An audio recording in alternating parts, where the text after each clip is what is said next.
सुना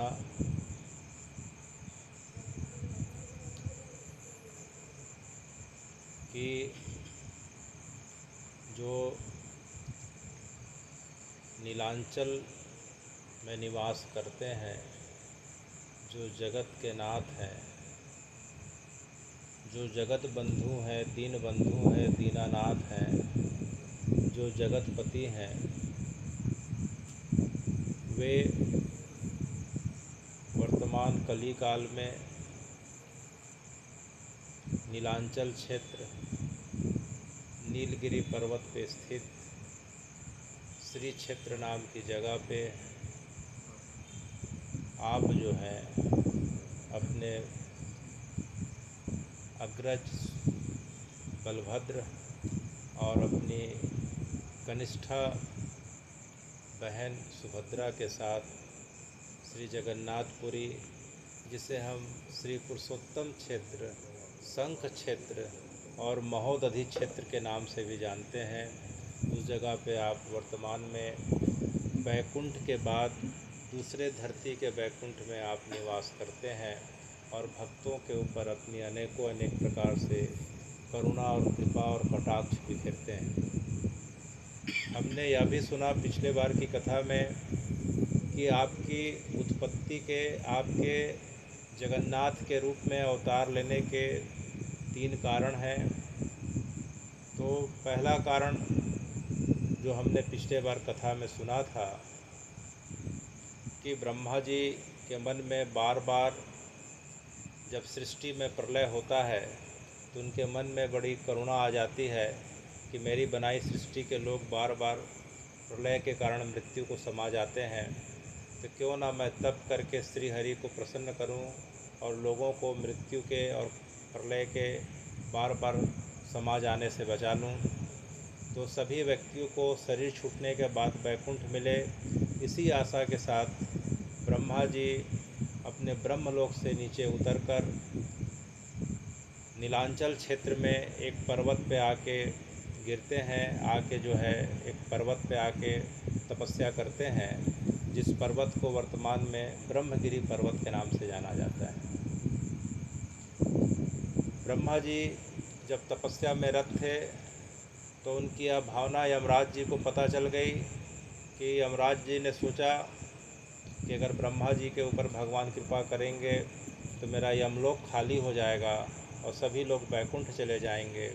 तो यह सोच के यमराज नीलांचल नाथ भगवान जगन्नाथ जी के पास जाके निवेदन करते हैं कि हे भगवान, ब्रह्मा जी तपस्या करने के पश्चात अगर आपसे वरदान मांगेंगे कि सभी लोग बैकुंठ को चले जाएं, तो कृपया करके आपसे निवेदन है कि ऐसा बिल्कुल मत होने दीजिएगा, क्योंकि आपकी बनाई यमपुरी खाली हो जाएगी, मैं भी खाली हो जाऊंगा और सृष्टि में अनुशासन भंग हो जाएगा।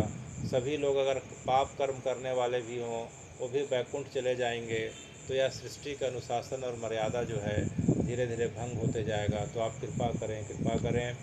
तब जगन्नाथ जी ने लक्ष्मी जी की सहमति से यमराज को कहा कि यमराज कोई बात नहीं, ब्रह्मा जी की बनाई सृष्टि जैसे चल रही है वैसे चलते रहेगी। अगर वो मुझसे वरदान मांगेंगे तो मैं तुम्हारी बात रखते हुए उन्हें यह कह दूंगा कि पूरी सृष्टि में कोई व्यक्ति, पूरे पृथ्वीलोक में, मृत्युलोक में कोई व्यक्ति अपना शरीर छोड़ता है तो उसे अपने कर्मों के अनुसार स्वर्ग या नर्क मिलेगा, उसके पश्चात सुख व दुख पाएगा।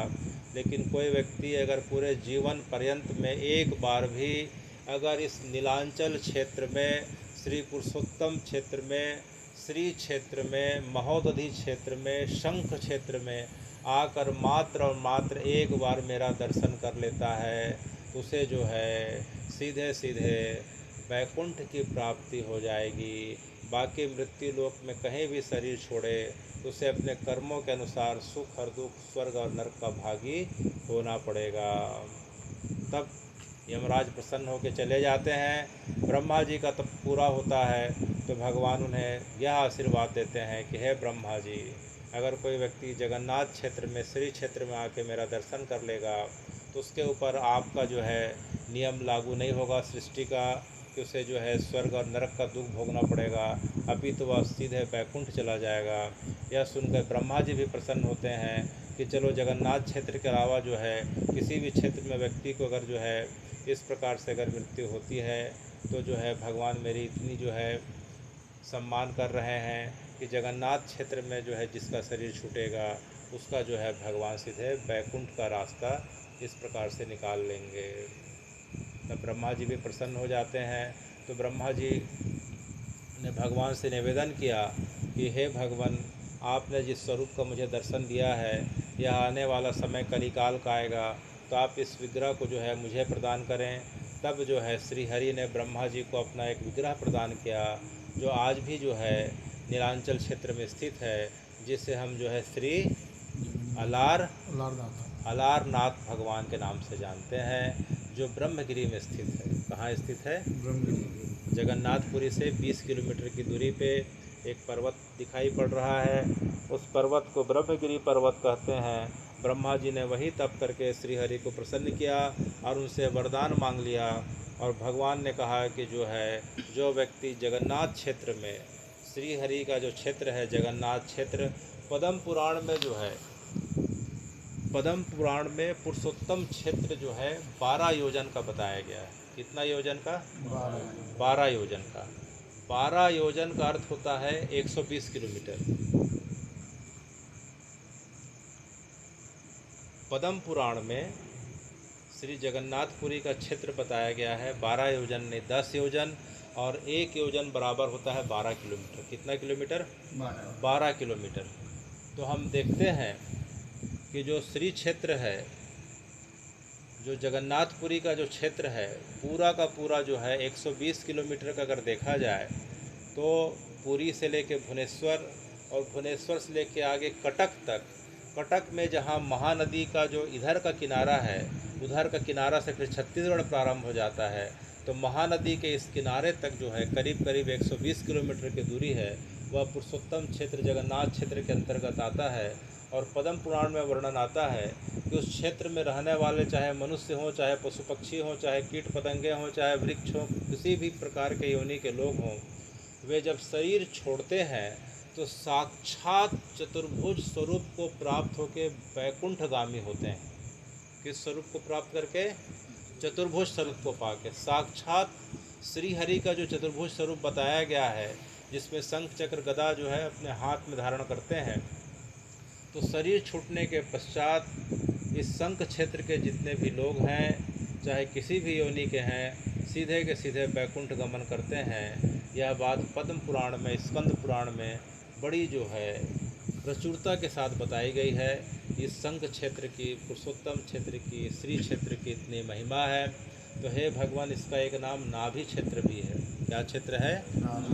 जब सती का, सतयुग में शंकर जी की पहली अर्धांगिनी सती का जब अंग विच्छेद जब श्री हरि ने अपने चक्र के माध्यम से किया था, तो जो है श्री सती का यहाँ नाभि का हिस्सा गिरा था, जो मंदिर का प्रांगण दिखाई पड़ता है।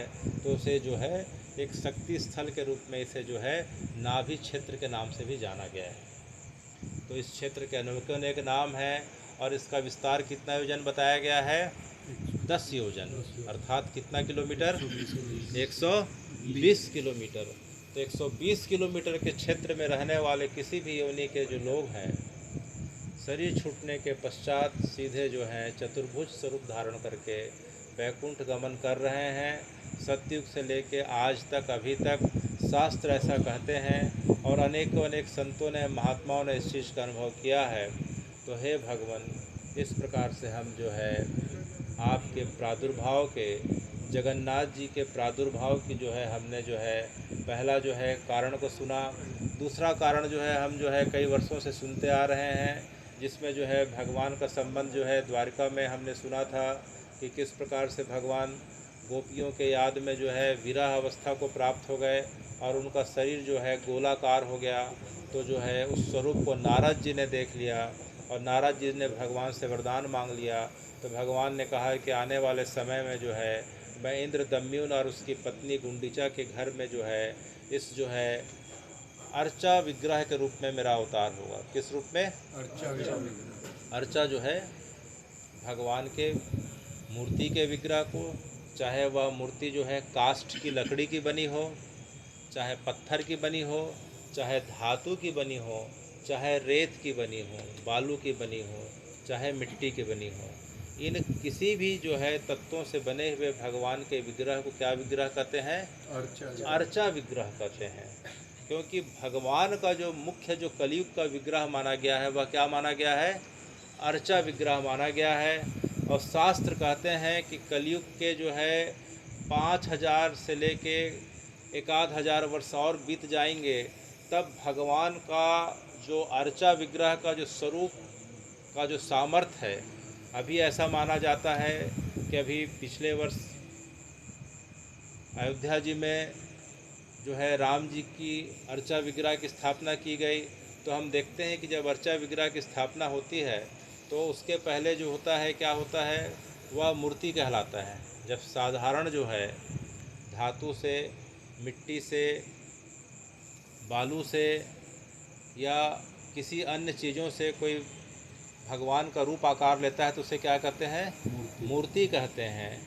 जब वेद के मंत्रों के माध्यम से और पूरे विधि विधान के शास्त्रीय विधि के माध्यम से जब उनके अंदर प्राण तत्व का आह्वान किया जाता है, उस ऊर्जा का आह्वान किया जाता है, तब जो है उसके अंदर जो है उस शक्ति का, उस प्राण तत्व का उसके अंदर संचरण हो जाता है। अब वह मूर्ति ना हो के क्या कहलाती है?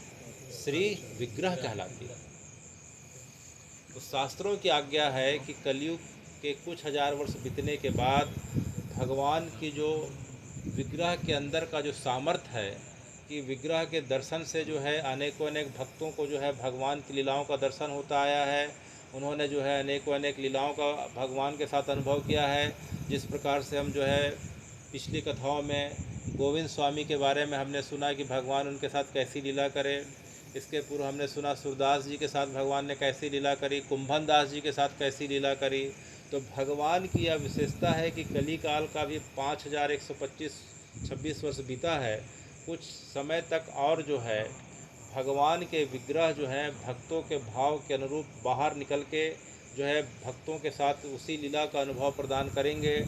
लेकिन जैसे जैसे कली काल बढ़ते जाएगा, भगवान के विग्रह से जो है वह श्री तत्व धीरे धीरे विलोप होता जाएगा और विग्रह की मान्यता शून्य हो जाएगी, जैसे जैसे कली काल का असर बढ़ते जाएगा। तो हे भगवान, हमारा परम सौभाग्य है कि अभी हम कली काल की उस अवस्था पे हैं कि आपके श्री विग्रह के अंदर हम उसी तत्व का अनुभव करते हैं जो मूल रूप से जो आपका तत्व बताया गया है, जो आनंद स्वरूप, आनंद कण, आनंद घन आपका जो स्वरूप है, वही तत्व जो है जगन्नाथ, बलभद्र, सुभद्रा के रूप में वर्तमान में श्री क्षेत्र पुरुषोत्तम क्षेत्रपुरी में विद्यमान है। तो जगन्नाथ जी के अवतरण हेतु जो है 3 कारण हैं। तो हमने पहला और दूसरे कारण को जाना है। तो हे भगवान, इसके पश्चात पिछले बार की कथा में हमने सुना था कि जो है जगन्नाथपुरी का जो मंदिर है, अगर हम देखें तो जगन्नाथ जी का जो क्षेत्र है, जो उड़ीसा सरकार के राजस्व के रिकॉर्ड में जो जगन्नाथ जी का जो क्षेत्र है उसका जो है वर्गफल कितना है, वह कितने एकड़ में है। अगर हम उड़ीसा सरकार के अगर राजस्व के रिकॉर्ड में जाके देखें तो जगन्नाथ जी के पास जो है उड़ीसा के 24 ज़िलों में और बाकी 8 राज्यों के और जो है जगहों में जगन्नाथ जी के नाम से जो जगह बताई जाती है वह करीब करीब 60,882 एकड़ की जगह बताई जाती है। कितनी जगह बताई जाती है? 882 एकड़ की, जिसमें ये बताई गई है जब चैतन्य महाप्रभु के समय राजा प्रताप रुद्र का राज्य हुआ करता था, उस समय का ये था। और अभी ऑफिशियली जो है, जो तहसील ऑफिस में जो नकल खसरा होता है उसमें 38,000 एकड़ की जो है ऑनलाइन रजिस्ट्री दिखाई पड़ती है। कितने एकड़ की? 38,000 एकड़ की। और जगन्नाथ जी का जो है पुराने लेखों में जो वर्णन आता है, करीब करीब जो है कितना वर्णन आता है, कितना हज़ार एकड़ का आता है?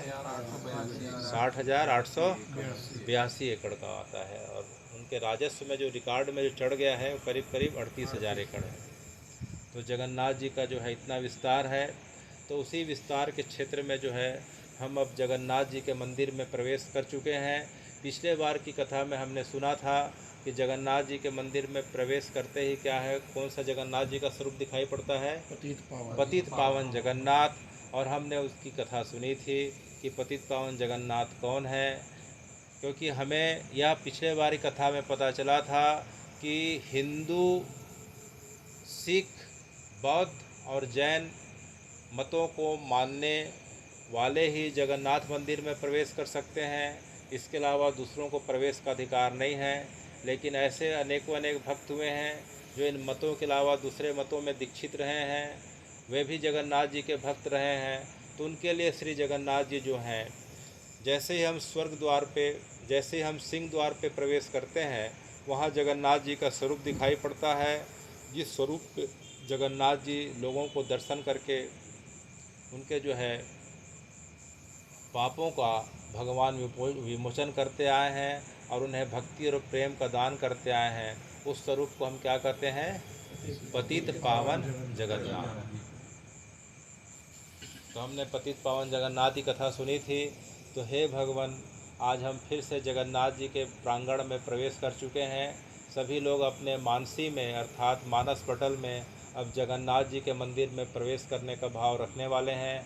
और हम जैसे जैसे जगन्नाथ जी के मंदिर में अब प्रवेश कर रहे हैं, तो जगन्नाथ जी के मंदिर में प्रवेश करते ही सबसे पहले जो है मंदिर का जो पहला भाग दिखाई पड़ रहा है, उसे हम क्या बोलते हैं? अरुण स्तंभ। क्या बोलते हैं? अरुण स्तंभ। वह कौन से द्वार पे स्थित है? सिंह द्वार पे स्थित है। अच्छा, तो जगन्नाथ जी के मंदिर में कितने द्वार हैं प्रवेश के? 4 द्वार हैं। पूर्व का द्वार क्या कहलाता है? सिंह द्वार। पश्चिम का द्वार क्या कहलाता है? स्वर्ग द्वार। उत्तर का द्वार क्या कहलाता है? हस्ती द्वार। और दक्षिण का द्वार क्या कहलाता है? अश्व द्वार। सिंह द्वार, स्वर्ग द्वार या व्याघ्र द्वार पश्चिम का, उत्तर का हस्ती द्वार और दक्षिण का अश्व द्वार। तो जो पूर्व का जो द्वार होता है उसका नाम क्या है? सिंह द्वार। पूर्व का द्वार जो है उसे जो है हम क्या कहते हैं? सिंह द्वार। इसमें प्रवेश करने से व्यक्ति को सीधे मोक्ष मिलते हैं। सामने में 2 सिंह का जो है मूर्ति बनी हुई है और शास्त्रों की आज्ञा है कि सभी लोगों को इसी द्वार से जो है प्रवेश करना चाहिए। पश्चिम का द्वार स्वर्ग द्वार है और स्वर्ग द्वार के हम थोड़ा सा और समुद्र की तरफ जाते हैं तो वहाँ एक शमशान दिखाई पड़ रहा है। इस शमशान में भी जो है चीता 24 घंटे जलते रहती है। जिससे जो है जिस प्रकार से काशी विश्वनाथ में अगर जाएं तो काशी विश्वनाथ के चरणों के पास जो है मणिकर्णिका घाट है, वहाँ 24 घंटे चिताओं का दहन होते रहता है। उसी प्रकार से स्वर्ग द्वार के पास भी जो शमशान है वहाँ 24 घंटे चिता जलते रहती है। और इसकी भी मान्यता वैसी है कि जो इस स्वर्ग द्वार के समीप इस शमशान में आके जिसका शरीर जो है दाह संस्कार को प्राप्त होता है, वह जो है सीधे बैकुंठ को जाता है। और शंकर जी के दूत आके कान में जो है उसे जो है तारक मंत्र प्रदान करते हुए उसे सीधे जो है भगवान के वैकुंठ को प्रदान करते हैं। तो पश्चिम द्वार हो गया। उत्तर द्वार जो है हस्ती द्वार बोलते हैं। यहाँ जो है गेट पे 2 हाथी रखे हैं। क्या रखे गए हैं? तो लक्ष्मी जी आती हैं तो इसी द्वार से आती हैं। हाथी लक्ष्मी जी का वाहन बताया गया है। तो लक्ष्मी जी जो हैं ऐरावत हाथी पे इसी उत्तर द्वार से प्रवेश करती हैं। और दक्षिण द्वार जिसे अश्व द्वार कहा जाता है, वहाँ 2 घोड़े बने हुए हैं। कभी कभी जगन्नाथ जी जो है अपने भक्तों की रक्षा के लिए, ऐसा शास्त्रों में वर्णन आता है कि खुद जो है युद्ध करने के लिए घोड़े में बैठ के बलभद्र के साथ जो है निकल पड़ते हैं। और जो है अपने शत्रुओं का जो उत्कल में आके उत्पात मचाने आते थे, उनको जो है इस प्रकार से जो है भगवान स्वयं जो है युद्ध को लड़के उन्हें पराजित करके वापस भेजा करते थे। तो भगवान जो है घोड़े में बैठ के इसी अश्व द्वार से दक्षिण द्वार से बाहर निकलते हैं युद्ध के लिए। आने वाले समय में हम इसके बारे में भी सुनने वाले हैं। तो जगन्नाथ जी के मंदिर में कितने द्वार हो गए? 4। पूर्व का द्वार क्या हो गया?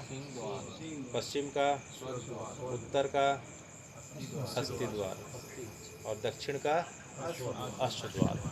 ये 4 द्वार हैं। तो जगन्नाथ जी के प्रवेश के जो है मुख्यतः 4 द्वार हैं। तो जो पूर्व का द्वार है तो उसके सामने जो है एक बड़ा सा स्तंभ दिखाई पड़ रहा है। उसे हम कौन सा स्तंभ बोलते हैं?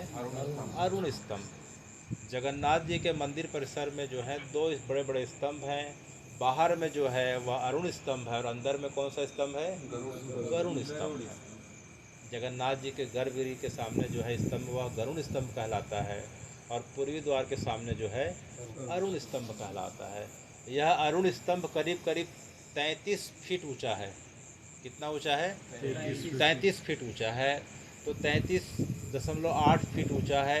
तो अगर देखते हैं तो इसकी ऊंचाई जो है गर्भगृह में जो जगन्नाथ जी शालिग्राम के ऊपर जिस रखे हुए हैं, पट पे रखे हुए हैं, तो लगभग जो है दोनों की ऊंचाई समानांतर पड़ती है। तो करीब करीब 33 फुट की ऊंचाई में जो है, जो सबसे ऊपर में जो है वो एक विग्रह बना हुआ है। वह विग्रह जो है अरुण का है। किसका है? अरुण कौन है? अरुण कौन है? अरुण जो है सूर्य भगवान के सारथी हैं। किसके सारथी हैं? सूर्य भगवान के सारथी हैं। तो ऊपर में जो है अरुण का चित्र बना हुआ है और जो है अरुण जो है दो कमल का आकार का दो वलय बना हुआ है, दो गोला बना हुआ है, एक बाहर का कमल दल, एक अंदर का कमल दल। उसके ऊपर जो है अरुण देव बैठे हुए हैं और जगन्नाथ जी की तरफ हाथ जोड़ के जो है प्रणाम मुद्रा में बैठे हुए हैं। तो यह विग्रह जो है मूलतः जो है पहले 800 साल पहले कोणार्क मंदिर में स्थित था। कहाँ स्थित था? राजा नरसिंह देव के समय जो है कोणार्क मंदिर में स्थापित किया गया था। बाद में जो है आक्रांताओं के द्वारा कोणार्क को जो है तहस नहस कर दिया गया। तो करीब करीब उसे जो है 200 वर्ष पूर्व जो है पुरी में ला के स्थापित किया गया है। तो बाहर का जो स्तंभ जो है क्या कहलाता है? अरुण स्तंभ है। यह कहाँ से लाया गया है? कोणार्क से लाया गया है। तो अरुण स्तंभ के बाद हम जैसे थोड़ा सा आगे बढ़ते हैं तो जगन्नाथ जी के मंदिर के चारों तरफ जो है 4 दीवारी घिरी हुई है। क्या दीवारी घिरी हुई है? पूरी तरफ दीवार घिरी हुई है। तो दीवार जो है बाउंड्री वाल का भी 2 लेयर है। कितना लेयर है? 2 लेयर। बाहर का जो लेयर है बाउंड्री वाल का उसे जो है मेघनाथ प्राचीर कहते हैं। क्या कहते हैं? मेघनाथ। और उसके अंदर का जो बाउंड्री वाल है उसे हम जो है कूर्म प्राचीर कहते हैं। क्या? कूर्म प्राचीर। बाहर के दीवार को क्या बोलते हैं? मेघनाथ। और अंदर के उसको क्या बोलते हैं? कूर्म प्राचीर कहते हैं। और दोनों दीवारों के बीच की दूरी जो है करीब करीब 50 गज है। कितनी गज है? 50 गज है। तो ये जगन्नाथ जी की दीवार हो गई। उसके पश्चात हम थोड़ा सा और आगे बढ़ रहे हैं। तो जैसे हम आगे बढ़ते हैं तो जो है पतित पावन जगन्नाथ के दर्शन हुए। अब उसके बाद अगला दर्शन आता है जगन्नाथ जी की सीढ़ी। सबसे पहले हम मंदिर जाएंगे तो किस पे पैर रख के जाते हैं? सीढ़ियों में। तो वहाँ जगन्नाथ जी के मंदिर में पूर्वी द्वार से प्रवेश करें तो कितनी सीढ़ी बनी हुई है? 22 सीढ़ी बनी हुई है। कितनी सीढ़ी? 22 ढेंचा बोलते हैं। तो जगन्नाथ जी की जो है 22 सीढ़ी बनी हुई है। तो यह सीढ़ी जो है मंदिर, सीढ़ी या दीवाल आज के नहीं है, सतयुग के हैं। कब के हैं? सतयुग। वह क्षेत्र सतयुग का है। इंद्रदम्युन सतयुग के हैं, गुंडीचा सतयुग की हैं।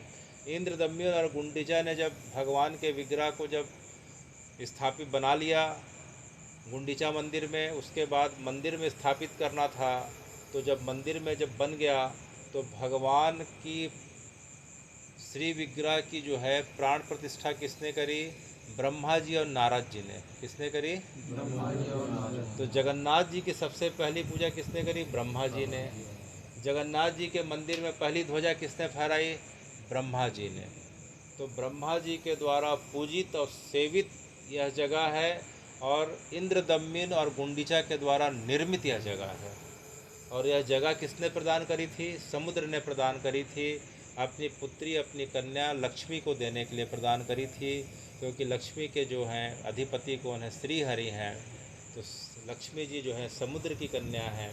तो जो है अपनी कन्या के लिए जो है समुद्र पीछे हट जाते हैं और यह जगह जो है श्री क्षेत्र के नाम से जगत में विख्यात होता है। आज की जगह नहीं है, सतयुग की जगह है। कब से चल रही है परंपरा? सतयुग से। तो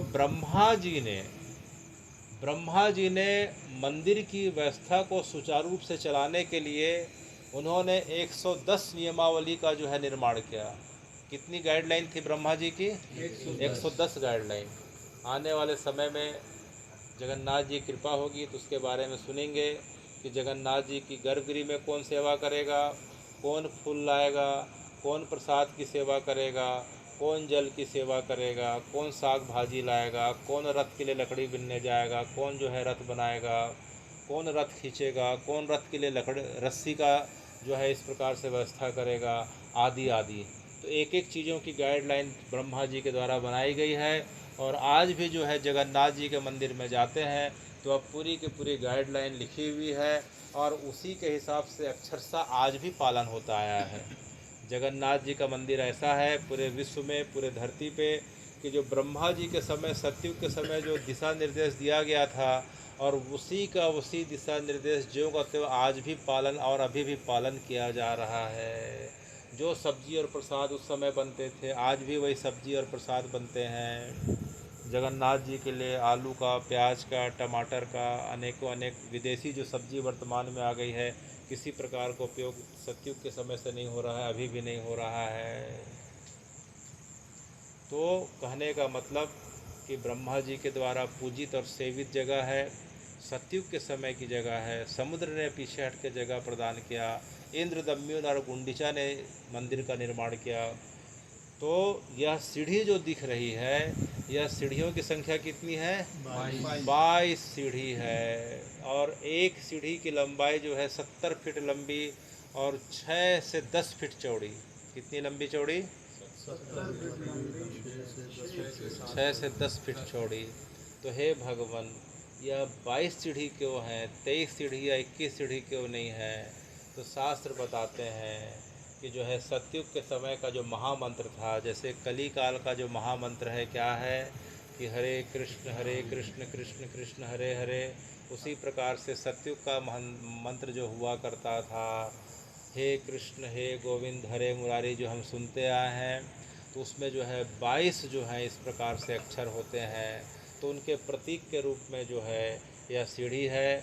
तो जो है प्रत्येक सीढ़ी को चढ़ते हुए हे कृष्ण हे गोविंद हरे मुरारे, प्रत्येक सीढ़ी में एक एक बार व्यक्ति अगर चढ़ते हुए 22 बार अगर भगवान का नाम लेता है, पूरा नाम सतयुग का जो मंत्र है, तो उसे जो है साक्षात दर्शन का जो वही फल मिलता है जो अनेकों अनेक जन्मों में जप तप यज्ञ साधना पूजा पाठ करने के बाद जो फल मिलता है, वह मात्र 22 सीढ़ी में भगवान का नाम लेते हुए कोई व्यक्ति चढ़ता है तो उसे जगन्नाथ जी का वही फल प्राप्त होता है, सद्गति प्राप्त होती है, जगन्नाथ जी का लोक प्राप्त होता है, वैकुंठ की प्राप्ति होती है, पहला।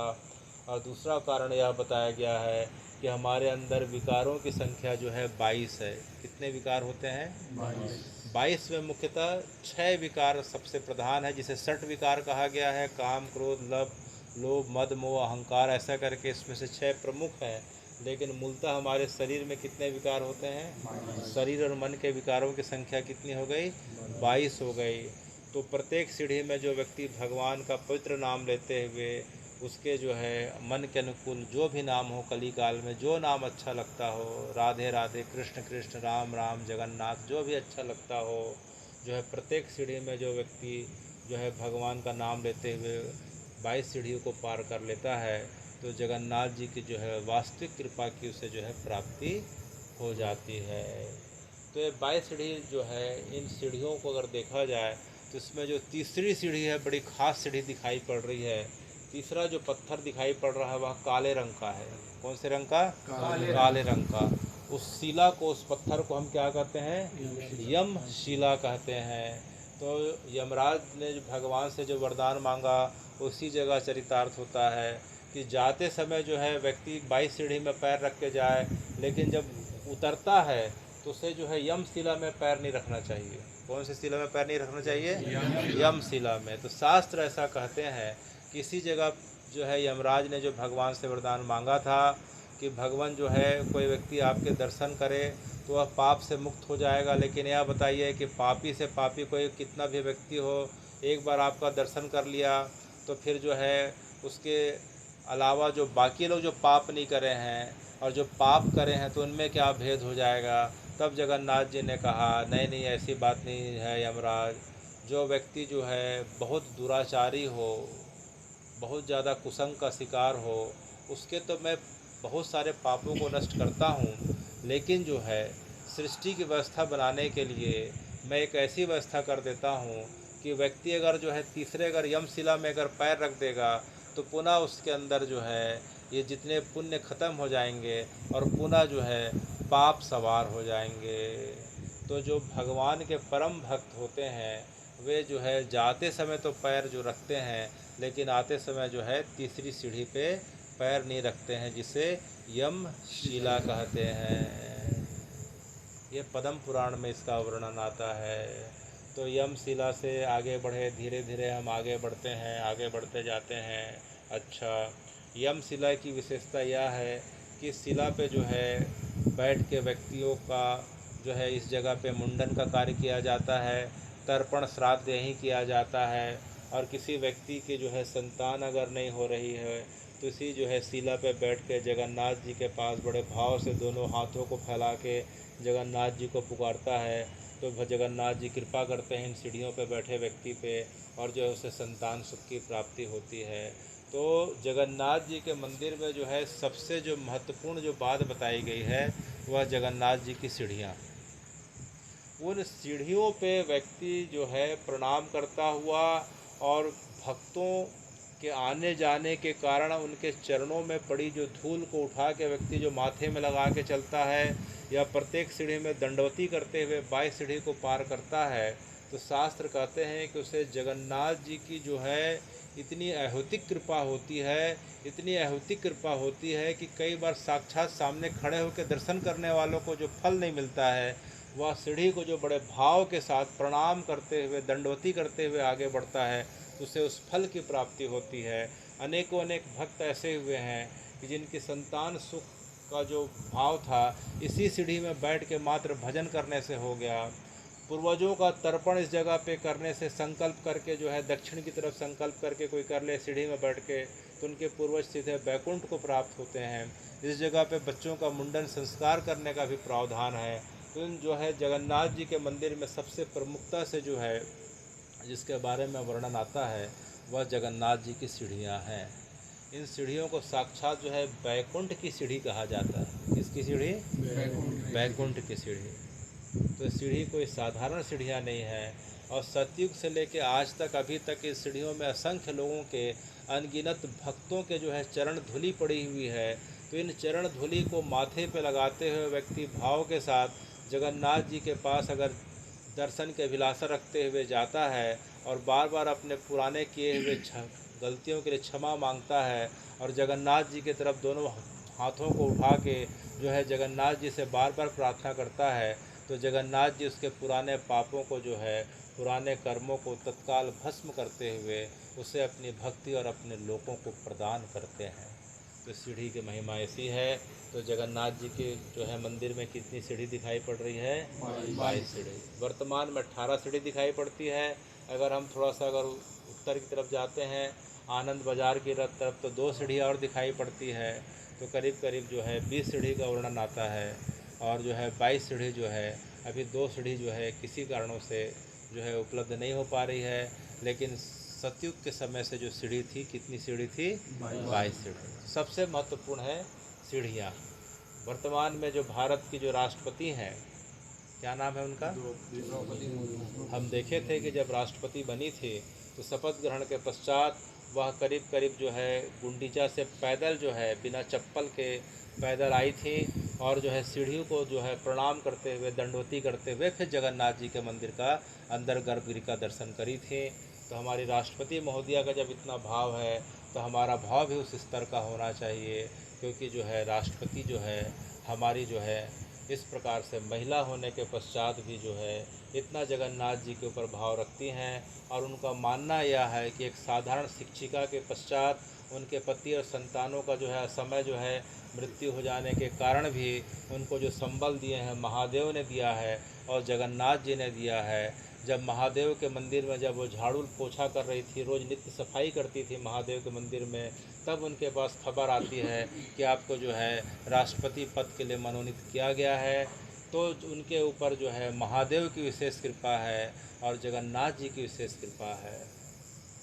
जगन्नाथ जी की विशेष कृपा इसलिए है क्योंकि पूरा क्षेत्र किसका माना जाता है? उड़ीसा का जगन्नाथ जी का क्षेत्र माना जाता है। और जहाँ हरि हैं वहाँ हर हैं, तो जगन्नाथ जी जहाँ हैं वहाँ जो है शंकर जी हैं।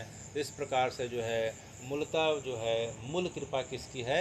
श्री जगन्नाथ जी की है। तो इस सीढ़ियों का विशेष महत्व हमने सुना। 2 प्रकार की दीवार हमने सुना। बाहर की दीवार का नाम क्या है? मेघनाथ, और अंदर का प्राचीर माने दीवार होता है, संस्कृत का शब्द है प्राचीर, और अंदर की दीवार का नाम कूर्म प्राचीर है। तो इस प्रकार से हम जो है सीढ़ियों के पश्चात हम देखते हैं कि दाएं तरफ पतित पावन जगन्नाथ दिखाई दे रहे हैं। अब जो है हम थोड़ा बाएं तरफ जो है हम मानसी में चले हैं। अब किधर चल रहे हैं? थोड़ा बाएं तरफ दक्षिण की तरफ चल रहे हैं। तो दक्षिण में जैसे ही जाएंगे तो जो जगन्नाथ जी का जो दीवार है उसमें जो है चित्र बने हुए हैं, नरसिंह भगवान के बने हुए हैं, हनुमान जी के बने हुए हैं, और जो है वराह भगवान के बने हुए हैं। इन तीनों को हम प्रणाम करते हुए थोड़ा सा और आगे बढ़ते हैं तो एक मूर्ति दिखाई पड़ रही है। इसमें एक माता है। एक माता अपने जो है दाहिने तरफ जो है 8 बच्चों को अपने गोद में संभाली हुई है, दूसरे तरफ जो है 8 बच्चों को संभाली हुई है। तो षोडश माता का जो है एक विग्रह दिखाई पड़ रहा है। षोडश माने कितना होता है? 16। तो उनके गोद में 8 बच्चे इधर हैं, 8 बच्चे इधर हैं। इनको प्रणाम करते हुए हम थोड़ा सा आगे बढ़ते हैं तो एक जो है एक शिवलिंग दिखाई पड़ रहा है। अरे अरे, या तो साक्षात जो है काशी विश्वनाथ का शिवलिंग के समान दिखाई पड़ रहा है। तब वहाँ के पंडा जी ने बताया कि अरे भैया, साक्षात काशी विश्वनाथ है। तो महाराज जी, काशी विश्वनाथ यहाँ कैसे हो? तो काशी में रहते हैं। बोले नहीं नहीं, इसके पीछे यह कथा है कि जो है जगन्नाथ जी के एक परम भक्त थे। तो एक दिन कथा हो रही थी तो उन्होंने सुना कि जो है काशी विश्वनाथ का कोई एक बार दर्शन कर लेता है तो उसे सीधे मोक्ष की प्राप्ति हो जाती है, वह जन्म मरण के चक्र से मुक्त हो जाता है। तो उसके मन में काशी जाने की इच्छा हो गई, लेकिन वह जगन्नाथ जी की 5 बार का रोज़ दर्शन करने का नियम था। सवेरे की मंगला, फिर बाल भोग, फिर राजभोग, फिर उसके बाद वापसी की, उसके बाद फिर शयन आरती। तो 5 बार रोज़ दर्शन करता था तो पूरा समय जगन्नाथ जी के मंदिर में निकल जाता था। जगन्नाथ जी को एक दिन का दर्शन नहीं छोड़ा था, एक समय का दर्शन नहीं छोड़ा था। तो काशी जाने की भी इच्छा थी, जगन्नाथ जी को भी छोड़ नहीं पा रहा था। तो एक दिन जो है महाशिवरात्रि के दिन जो है जगन्नाथ जी के सामने इसी जगह पे बैठ के बार बार जगन्नाथ जी से प्रार्थना कर रहा था कि जगन्नाथ जी, मैं कैसे करूं, मैं आपको छोड़ भी नहीं पा रहा हूं और काशी विश्वनाथ जी के दर्शन करने की भी बड़ी इच्छा हो रही है। तब उसके सामने जो है जगन्नाथ जी ने अपने स्वरूप को काशी विश्वनाथ के रूप में प्रकट किया। जब रोते रोते एक दिव्य प्रकाश का उसे अनुभव हुआ, जब उसने अपनी आंखें खोली तो देखता है कि सामने जो है काशी विश्वनाथ हैं। पास में जाके प्रणाम किया तो अंदर उसके अंदर जो है शिवलिंग के अंदर उसे जगन्नाथ जी के दर्शन हुए। फिर देखता है तो काशी विश्वनाथ। तो उसे समझ में आ गया कि काशी विश्वनाथ और जगन्नाथ में अर्थात हरि में और हर में कोई भेद नहीं है। तो उड़ीसा के लोग और बंगाल के लोग इस परंपरा को जो जानते हैं, उनका मानना ऐसा है कि अगर हम जो है जगन्नाथ जी में इस काशी विश्वेश्वर महादेव का दर्शन कर लिए तो हमें काशी का दर्शन का फल प्राप्त हो जाता है। हमें काशी जाने की आवश्यकता नहीं पड़ती। जाएं तो अच्छी बात है, अगर नहीं भी जाएं तो इस जगह का दर्शन करने से, काशी विश्वेश्वर महादेव का दर्शन करने से उसे काशी विश्वनाथ के दर्शन का फल मिल जाता है। अभी हमने क्या क्या देखा? पतित पावन जगन्नाथ दाहिने तरफ हो गए, फिर बाएं तरफ जो है दीवार में 3 चित्र बने हुए हैं नरसिंह वराह के और उनके। इसके बाद षोडश माता बनी हुई है। उसके बाद जो है काशी विश्वनाथ हैं। काशी विश्वनाथ से हम थोड़ा सा दक्षिण की तरफ जा रहे हैं, थोड़ा सा और आगे बढ़ते हैं। तो आगे हम जैसे ही बढ़ते हैं तो हे भगवान, एक 6 फीट की जो है मूर्ति दिखाई पड़ रही है। बड़ी सुंदर आकर्षक मनमोहक मूर्ति है। यह मूर्ति जो है यह सत्यनारायण शिला कहलाती है। सत्यनारायण भगवान का है। किसका है? सत्यनारायण। उसे क्या शिला कहते हैं? सत्यनारायण शिला कहते हैं। तो हम सत्यनारायण भगवान की कथा तो बहुत घर में कराते आए हैं, लेकिन उनका विग्रह कहाँ विद्यमान है? इसी जगह पे विद्यमान है। अगर हमें यह दिमाग में कथा के बाद अगर ख्याल आए कि सत्यनारायण के मंदिर तो हमें दिखाई नहीं पड़ते, हर जगह विष्णु जी के, बालाजी के, इस प्रकार से जगन्नाथ जी के मंदिर दिखाई पड़ते हैं। तो सत्यनारायण कैसे होंगे? तो यह जगह जो है सत्यनारायण शिला में जाके हम 6 फुट के सत्यनारायण भगवान का दर्शन कर सकते हैं। इसकी सबसे खास बात क्या है? पहला कि जिसने अपने जीवन में सत्यनारायण भगवान की कथा घर में किसी भी कार्यवश कराई हो तो उसे जो है एक बार इस सत्यनारायण भगवान के स्वरूप का विग्रह का दर्शन करना चाहिए, पहला। और दूसरा जो है इसकी विशेषता क्या है कि अभी जो है स्नान पूर्णिमा आने वाली है। किस तारीख को पड़ रही है? 11 जून को। अभी जेठ महीने की जो पूर्णिमा को जो है स्नान पूर्णिमा कहते हैं। इस पूर्णिमा के दिन जगन्नाथ जी अपने मंदिर के गर्भगृह से बाहर आते हैं। जो है बाहर में जो है पूर्वी द्वार के सामने जो है जगन्नाथ जी को पाटे पे रखा जाता है और उन्हें मूलतः 108 कलश से स्नान कराया जाता है। जगन्नाथ, बलभद्र, सुभद्रा को कितने कलश से स्नान कराया जाता है? 108 कलश। तो जो जगन्नाथ जी का स्वर्णकूप है, जगन्नाथ जी का कुआं है जिसे स्वर्णकूप कहते हैं, उनमें से जो है 108 कलश में जल निकाला जाता है और इन कलशों को ही रखा जाता है। सबसे पहले कहाँ रखते हैं? सत्यनारायण जो है शिला के जो विग्रह हैं उनके सामने रखा जाता है। सत्यनारायण भगवान से आशीर्वाद लिया जाता है। फिर जो है बाहर में जो है पूर्वी द्वार पे ले जाया जाता है और फिर जो है भगवान को स्नान कराया जाता है। तो प्रत्येक के लिए जो है कलशों की घड़ों की संख्या अलग अलग है। इसके बारे में हम स्नान पूर्णिमा के समय की जब आने वाली कथा रहेगी तो सुनेंगे कि जगन्नाथ जी को कितने कलश से स्नान कराया जाता है, बलभद्र के लिए कितना है, सुभद्रा के लिए कितना है और जो चक्र जो हैं उनके लिए कितना है। तो मूलतः 3 विग्रह नहीं 4 विग्रह हैं। कितने विग्रह हैं? जगन्नाथ, बलभद्र, सुभद्रा और जो चक्र है बेलनाकार हो गए हैं। भगवान का जो सुदर्शन चक्र है वह विरह में क्या हो गया है? बेलनाकार हो गया है। तो इन चारों की यात्रा निकलती है रथ यात्रा के समय और चारों का जो है स्नान पूर्णिमा के समय स्नान कराया जाता है।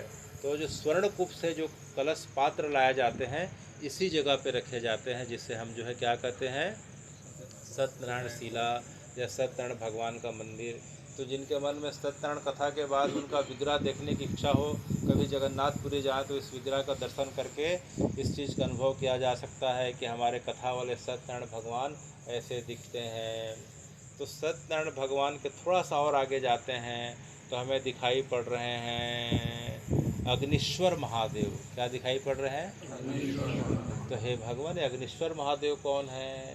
तो जगन्नाथ जी का जो है दक्षिण पश्चिम में जो है जगन्नाथ जी का जो दक्षिण में जो है जो पाकशाला है, जो रसोई है, तो उस रसोई के प्रधान रक्षक के रूप में महादेव विद्यमान है, जिसे आग्नेश्वर महादेव कहते हैं। जगन्नाथ जी की जो अग्नि प्रज्वलित होती है तो अग्नि इतनी मर्यादा में रहती है कि चूल्हे के बाहर जाती है, न कभी का आग लगती है, न कभी जीव जंतु को नुकसान पहुंचाती है। केवल और केवल महाप्रसाद बनने के अलावा जो है उसका कोई दूसरा सेवा का कार्य नहीं रहता है।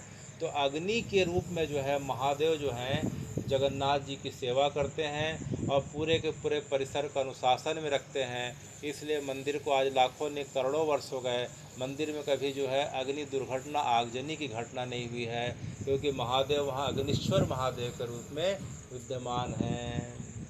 तो जगन्नाथ जी के रसोई के प्रधान रक्षक, प्रधान देवता के रूप में विद्यमान हैं। तो हम अग्निश्वर देवता को प्रणाम करते हुए आगे बढ़ते हैं। फिर हमें जो है एक और विग्रह दिखाई पड़ रहा है, इसे हम जो है सदाहरि कहते हैं। क्या कहते हैं? सदाहरि। तो यह भी जो है शंकर जी का विग्रह है। सदाहरि का विग्रह क्या है कि जो है जगन्नाथ जी की जो गौशाला है, जगन्नाथ जी के जितने भी सेवा कार्य के लिए दूध, घी, मक्खन, मिश्र जितना भी रहता है, खोआ से लेके जितना भी जगन्नाथ जी के जो है लिए प्रसाद की व्यवस्था होती है गौशाला से, तो जगन्नाथ जी की खुद की गौशाला है। तो गौशाला के प्रधान रक्षक हैं सदाहरि। ठीक है। तो शंकर जी किस रूप में विद्यमान है? सदाहरि के रूप में विद्यमान हैं, जो गौशाला की रक्षा करते हैं। और थोड़ा सा और आगे जाते हैं तो जो है हमें जो है एक बट वृक्ष दिखाई पड़ रहा है, एक बरगद का पेड़ दिखाई पड़ रहा है। तो हे भगवान, यह बरगद का पेड़ क्या है? यह बरगद का पेड़ आज का नहीं है, सतयुग के समय का है। कब का है? सत्य जिस प्रकार से किसी कल्प में हमने जो है प्रयागराज की कथा में सुना था कि प्रयागराज में जो है त्रिवेणी संगम के बगल में वट वृक्ष है, हमने सुना था और बहुत लोगों ने जाके देखा। वट वृक्ष का दर्शन किया कि नहीं किया? तो जिस प्रकार से किसी कल्प के प्रलय में जो है वह वट वृक्ष जो है विद्यमान रहता है और वहाँ मार्कंडे को एक बार मार्कंडे ऋषि को जो है भगवान की जो है क्या देखने की इच्छा होती है? भगवान की माया देखने की इच्छा होती है। तो भगवान उसे माया का अनुभव कराते हैं। समुद्र में हजारों हजारों साल जो है लहरों में गोता खाते रहता है, कभी ऊपर कभी नीचे कभी गहराई में। तब वह भगवान से प्रार्थना करता है कि भगवान जो है मुझे अब काफ़ी डर का अनुभव हो रहा है, मुझसे रहा नहीं जा रहा है, मेरे प्राण निकल जाएंगे, कृपया माया को हटा लीजिए। तो देखते देखते समुद्र का पानी स्थिर हो जाता है और जो है मार्कंडे जो है समुद्र के लहरों से किनारे फेंकाते फेंकाते जो है देखते हैं कि सामने में एक बट का वृक्ष है और उस वृक्ष के नीचे जो है एक जो है बट के पत्ते में जो है भगवान का एक स्वरूप जो है जिसे बाल मुकुंद कहते हैं, वे बाएं पैर के अंगूठे को दाएं हाथ से पकड़ के अपने मुंह में अंगूठे को चूसते रहते हैं। तो यह स्वरूप जो है बाल मुकुंद का स्वरूप कहलाता है। तो यह जगह किसी कल्प में यह बताई गई है। यह बट वृक्ष वही बट वृक्ष है। पहले समुद्र यहाँ तक हुआ करता था, मार्कंडे यहाँ तक आए थे और यहाँ उन्हें बाल मुकुंद का दर्शन हुआ। जैसे उन्हें बाल मुकुंद का दर्शन हुआ इस पेड़ के नीचे, उनके ऊपर से भगवान की माया हट गई और भगवान की जो है योग माया ने प्रवेश कर लिया और उन्हें जो है भगवान का योग हो गया, अर्थात साक्षात्कार हो गया। इसी बट वृक्ष के नीचे जो है बाल मुकुंद भगवान के मार्कंडे को दर्शन हुए थे। और परंपरा के हिसाब से हमारे जो है अनेकों अनेक भगवान के भक्त हुए हैं, उन्हें भी आज भी जो है भगवान का उस बाल स्वरूप का जो है शिशु स्वरूप है, 1 वर्ष का बालक है जो अपने पैर के अंगूठे को जो है अपने मुंह में लगा के चूस रहा है, इसी जगह पे दर्शन आज भी होते आए हैं। उसे हम क्या कहते हैं? बट का जो है पेड़ कहते हैं, बट वृक्ष कहते हैं। बट वृक्ष के नीचे भगवान की एक मूर्ति दिखाई पड़ रही है कृष्ण की, उसे जो है बट कृष्ण कहते हैं। क्या कहते हैं? बट कृष्ण कहते हैं।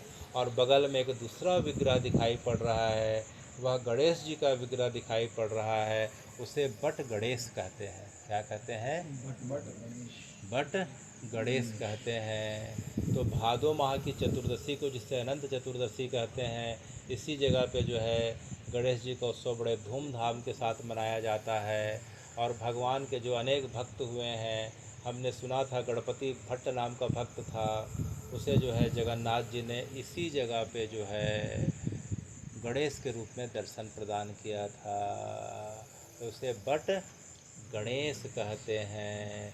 इसके हम थोड़ा सा और आगे जाते हैं तो हमें एक कुंड दिखाई। अच्छा, इस बट वृक्ष की विशेषता यह है कि इस बट वृक्ष के नीचे कोई व्यक्ति अगर जो है श्रीमद् भागवत महापुराण का पारायण कर ले, पाठ कर ले, किसका? श्रीमद् भागवत महापुराण का पाठ कर ले तो उसे साक्षात श्री कृष्ण के दर्शन होते हैं।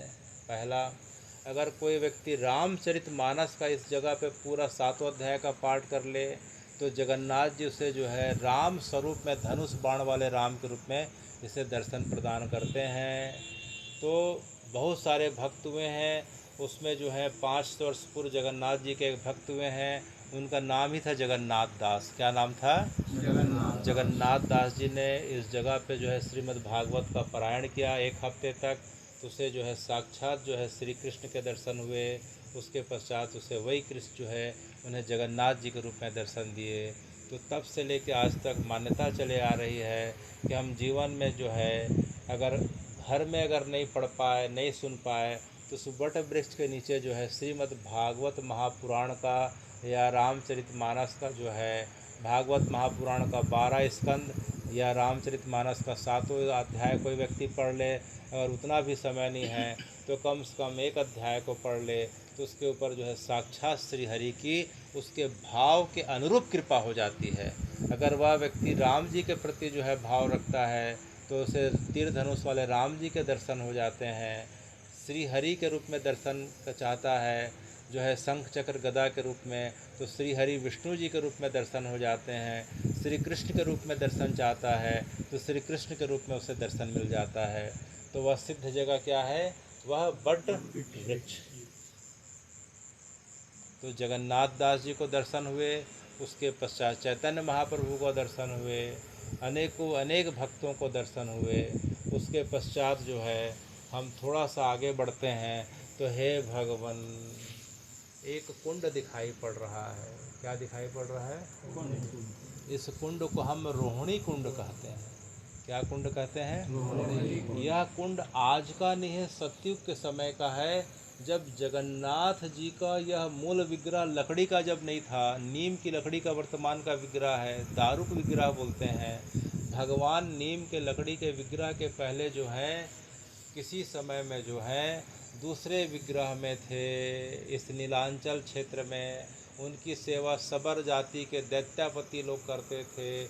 तो उस समय का यह कुंड है, इसे रोहिणी कुंड कहते हैं। इस कुंड की विशेषता यह है कि एक बार एक कौवा आके गिरता है और कुंड में प्राण छोड़ देता है, तो लोग देखते हैं कि तत्काल ही जो है कौवा का स्वरूप बदल के चतुर्भुज स्वरूप धारण कर लिया और साक्षात जो है गरुड़ में बैठ के जो है ऊपर बैकुंठ की ओर जा रहा है। तो इसकी महिमा ऐसी है कि जो है रोहिणी कुंड में एक बार स्नान कर ले। अब तो स्नान संभव नहीं है, ढांक दिया गया है। उस जगह पे जो है पुजारी बैठते हैं, उस जगह के कुंड का जल निकाल के आचमन करने का अवसर मिलता है, छिड़का जाता है जल को, एकाध जो है घूंट पीने का अवसर मिल जाता है। तो यह माना जाता है कि इस जगह पे जो है जो रोहिणी कुंड का दर्शन कर ले और रोहिणी कुंड का आचमन कर ले, तो जो है जल से आचमन कर ले तो उसे भी जो है उस कौवे के समान सद्गति होती है, अर्थात बैकुंठ की प्राप्ति होती है। उसके बगल में जो है हे भगवान जगन्नाथ जी का एक और स्वरूप दिखाई पड़ रहा है, जिसे हम जो है लक्ष्मी जगन्नाथ कहते हैं। क्या कहते हैं? क्या हुआ है कि जगन्नाथ जी गर्भगृह के अंदर तो जो है बलभद्र सुभद्रा, अपनी बहन सुभद्रा और बलभद्र जी के साथ विराजमान हो गए। इधर बैकुंठ में जब लक्ष्मी जी को पता चला तो बड़ी नाराज़ हो गई। लक्ष्मी जो है बात में रूठ जाती हैं, तो बड़ी नाराज़ हो गई और मंदिर के सामने आके जो है इस प्रकार से जो है लक्ष्मी जी क्रोध में आके जो है कभी दीवार को इस प्रकार से दरवाजे को पीटने लग गई, ज़ोर ज़ोर से जो है आवाज़ देने लग गई। जगन्नाथ जी को जो है इस प्रकार से बोलने लग गई कि आप मुझे बिना बताए छोड़ के चले गए, ऐसा वैसा करके आप शुरू से ऐसे ही हो, आपकी जितना लीला हुई है आप जो है मुझे छोड़ देते हो, ऐसा वैसा करके बहुत सारा सुनाने लग गई। तो यह देख के सुभद्रा और जो है बलभद्र डर गए कि भैया देखो फिर से लक्ष्मी जी आ गई, कैसे करें, क्या करें, भैया हमको छोड़ के मत जाओ, कैसे करें, हम आपको छोड़ना नहीं चाहते। तब जो है जगन्नाथ जी ने कहा कि मेरा जो है इस जगह पे जो है गर्भगृह में तो जो है सुभद्रा मैं तुम्हारे और जो है बलभद्र के साथ रहूँगा, लेकिन लक्ष्मी जी बैकुंठ से आई हैं तो मुझे उनका भी सम्मान करना पड़ेगा क्योंकि अर्धांगिनी है। तब जो है जगन्नाथ जी एक स्वरूप में जो है मंदिर के बाहर इसी जगह पे लक्ष्मी जी के साथ एक स्वरूप में विराजमान हो जाते हैं, जिसे हम लक्ष्मी जगन्नाथ कहते हैं। तो जब रथ यात्रा जब निकलती है तो आषाढ़ द्वितीया को निकलती है। अभी जेठ का महीना चल रहा है, इसके बाद कौन सा महीना आएगा? आषाढ़। आषाढ़ महीने की द्वितीया के दिन रथ यात्रा निकलती है, हम सुने थे। और भगवान कहाँ चले जाते हैं? गुंडीचा चले जाते हैं। ठीक है। तो जब लक्ष्मी जी को पता चलता है अरे भगवान तो फिर बिना बताए चले गए, फिर अपने भाई और बहन के साथ चले गए बिना बताए, तो जो लक्ष्मी जगन्नाथ का विग्रह है उसमें अचानक लक्ष्मी जी देखती हैं कि जगन्नाथ जी दिखाई नहीं पड़ रहे क्योंकि मंदिर से चले गए। तो पता करती हैं तो दैत्यापति बताते हैं कि वो तो जो है वृंदावन चले गए, अर्थात गुंडीचा चले गए। तो फिर लक्ष्मी जी जो है पंचमी के दिन, कौन से दिन? पंचमी के दिन जो है डोले पे सवार होके जो है अत्यंत गुस्से से भर के पुनः गुंडीचा जाती हैं और वहाँ जाके फिर से खूब लड़ाई झगड़ा होता है। इस जो है उत्सव को क्या कहते हैं? हेरा पंचमी। क्या कहते हैं? हेरा पंचमी। द्वितीया के दिन रथ यात्रा निकलती है, तृतीया को भगवान पहुंचते हैं और पंचमी के दिन लक्ष्मी जी पहुंच जाती हैं। हम सुने थे कि खूब लड़ाई झगड़ा होता है कि फिर से बिना बताए चले आए करके, तो यही वो लक्ष्मी जी की जगह है। तो लक्ष्मी जी बाहर में जो है मंदिर परिसर में लक्ष्मी जगन्नाथ के रूप में विराजमान हैं, अंदर में अपने भाई और बहन बलभद्र सुभद्रा के साथ विराजमान हैं। तो इस स्वरूप को हम क्या कहते हैं? लक्ष्मी जगन्नाथ का स्वरूप कहते हैं। ज़्यादा हो रहा है थोड़ा सा, तो अभी कितने कितने स्वरूप का दर्शन करें। अभी हम जो है शास्त्रों के हिसाब से अगर देखें तो जगन्नाथ जी के परिसर में जो है जो विग्रह या दर्शनीय स्थल हैं कितने बताए गए हैं? 90 बताए गए हैं। कितने बताए गए हैं? 90 बताए गए हैं। तो सब एक ही बार में सुन लेंगे तो जो है थोड़ा सा वो भी हो जाएगा, भारी भी हो सकता है, भूल भी सकते हैं। तो हम पुनः जो है रिवीजन करते हुए अब आगे की कथा पे जा रहे हैं।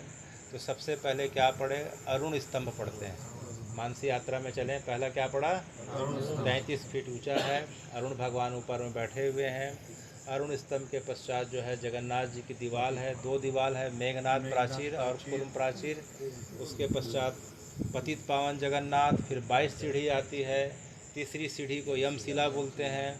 उसको जो है बढ़ते हुए जब बाएं तरफ जाते हैं तो जो है मूर्ति एक जो है चित्र दिखाई पड़ रहा है दीवार में, नरसिंह का, वराह का जो है चित्र दिखाई पड़ रहा है। उसके बगल में जो है षोडश माता है, अपने दाहिने गोद में 8 शिशुओं को और बाएं गोद में 8 शिशुओं को लेके खड़ी हैं। उसके पश्चात जो है काशी विश्वेश्वर महादेव हैं। उसके पश्चात हम जो आगे जाते हैं तो अग्नेश्वर महादेव हैं, जो जगन्नाथ जी के रसोई के जो है मुख्य देवता हैं, रक्षक हैं। उसके बाद हम देखते हैं तो सत्यनारायण शिला दिखाई पड़ रही है। उसके पश्चात सदाहरि जो है शंकर जी जो है उनकी गौशाला की रक्षा कर रहे हैं। उसके पश्चात बट का वृक्ष पड़ रहा है। बट के वृक्ष के नीचे जो है कृष्ण, बट कृष्ण हैं और बट गणेश हैं। उसके सामने जो है हमें दिखाई पड़ रहा है रोहिणी कुंड दिखाई पड़ रहा है। फिर उसके बाद जो है आज की कथा जो है जगन्नाथ जी के परिसर में हम मानसी में ही तक भ्रमण कर रहे हैं कि हम लक्ष्मी जगन्नाथ तक आए हैं। कहाँ तक आए हैं? लक्ष्मी जगन्नाथ जी। तो इसके पहले आप लोग के दर्शन हुए थे, दर्शन हुए कि नहीं हुए अभी तक? दर्शन हुए, ध्यान नहीं नरसिंह महाराज जी के हुए हैं, गणेश जी के हुए हैं, काशीनाथ जी के हुए हैं, रोहिणी कुंड का रोहिणी कुंड के हुए हैं, वट वृक्ष भी है, वट वृक्ष का भी हुआ है। वट वृक्ष में तो गणेश जी अभी क्या क्या बाकी रह गया? हमारा ये लक्ष्मी जगन्नाथ जी के दर्शन भी किए। सत्यनारायण जी का रह गया। ठीक है, तो अभी हम बाएं तरफ ही चल रहे हैं। बाएं तरफ के दर्शन में भी जो है आज लगभग पूरा हो रहा है। फिर आने वाली कथा में जो है हम जो है बाकी दर्शन करेंगे, बाकी भ्रमण करेंगे मानसी में। तो जब भी जाएँ तो इन जगहों का दर्शन करने का लाभ लें। जगन्नाथ जी के मंदिर का दर्शन कम से कम जो है 6 से 8 घंटे में पूरा होता है। अंदर के अलावा कम से कम कितने घंटे चाहिए? 6 से 8 घंटे चाहिए, तब करीब करीब जो है इतने दर्शन पूरे होते हैं। इसके पश्चात जो है हम पिछले बार हमने सुना था कि जगन्नाथ कथा में जो प्रमुख आता है कि जगन्नाथ जी का जो परिसर की कथा हो गई, और उसके बाद जगन्नाथ जी भक्तों के साथ क्या क्या लीला करते आए हैं उसकी कथा हो गई। तो जगन्नाथ जी की कथा में जो है शास्त्रीय परंपरा के हिसाब से जो है जगन्नाथ जी की कथा में सबसे पहली जो है कथा जो है सुनने का जो नियम जो बताया गया है, जो हम पिछले बार सुन चुके हैं उसे संक्षिप्त में सुनेंगे। सबसे पहले सुनना चाहिए किसकी कथा? बंधु मोहंती की कथा। किसकी कथा? बंधु मोहंती। उसमें बहुत लोगों ने सुन चुका है, बहुत लोगों को पता नहीं होगा। तो परंपरा के हिसाब से जो है उसको सुनने का नियम है, कई चीज़ों को रिपीट भी किया जा सकता है। तो बंधु मोहंती की कथा सुनते हुए जो है आज हम 2 कथा सुनेंगे।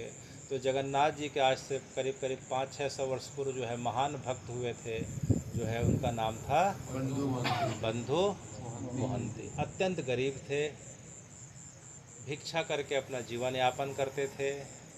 आदर्श पत्नी थी और उनकी 2 संतानें थीं। और जगन्नाथपुरी से करीब 125 किलोमीटर दूर पे एक जगह पड़ता है, वर्तमान में तो कस्बा हो गया है, उसका नाम है याजपुर। क्या नाम है? याजपुर। उस जगह पे रहते थे, भिक्षा करके जीवन यापन करते थे। उनका बड़ा नियम था कि जो है हर समय केवल और केवल जगन्नाथ जी को याद करते थे, क्योंकि उनके माता पिता ने बताया था कि बेटा जो है जीवन में कितनी भी विपत्ति आ जाए सब साथ छोड़ दें, अकेले पड़ जाओ, घोर निराशा का समय आ जाए और साथ से भर जाओ, तो जीवन में जब तुम्हें कोई मदद करने वाला नहीं मिले तो जगत का तुम्हारा जो है एकमात्र बंधु है, उसका नाम है, वो जगत का बंधु है, दीन बंधु है, उसका नाम जगन्नाथ है। इसलिए उनके नाम के साथ उनके माता पिता ने उसका नाम भी बंधु जोड़ दिया। मोहंती सरनेम था, मोहंती उनका सरनेम था। तो जिस प्रकार से जगत बंधु जगन्नाथ हैं, तो उनके माता पिता बचपन से उनको कथा सुना के रखे थे जगन्नाथ जी के बारे में कि जब भी तुम्हें लगे कि कोई साथ नहीं दे रहा है, बहुत कठिन समय है, मुसीबत का समय है, तो कुछ मत करना, जगन्नाथ जी को याद करना, समय हो तो उनका दर्शन कर लेना, जगन्नाथ जी की कृपा हो जाएगी। क्योंकि कली काल में जगन्नाथ जी जो है अपने पूर्ण शक्ति स्वरूप सामर्थ्य ऐश्वर्य के साथ जो है जगन्नाथपुरी में विराजमान होकर भक्तों के कष्टों का हरण कर रहे हैं। तो एक बार क्या हुआ कि गांव में जो है वहाँ क्या है, उड़ीसा क्षेत्र में चक्रवात बहुत आता है, तो समुद्री चक्रवात आया तो पूरा गांव तहस नहस हो गया, पूरी फसल खराब हो गई, पूरे पेड़ गिर गए, पशु पक्षी जो है हवा में उड़ गए, समुद्र में बह गए, हाहाकार मच गया। अब खाने पीने को कुछ नहीं था, गांव के लोग पलायन कर जाते हैं। ये भिक्षा मांगने जिस घर में जाते थे वहाँ ताला लगा, बहुत के घर वाले लोग मर गए और कई के घर में खुद खाने को नहीं था। तो जो है करीब करीब जो है 5 दिन तक जाते हैं, 5 दिन तक भिक्षा के लिए कुछ नहीं मिला, भूख प्यास के मारे बच्चों का बुरा हाल। तब जो है उनकी पत्नी ने उन्हें ताना देते हुए कहा, अरे आप तो कहते थे कि आपका एक मित्र रहता है, बड़ा सामर्थ्यवान है, उसके पास किसी चीज़ की कमी नहीं है, तो बच्चों को आप भूखा मार डालोगे क्या?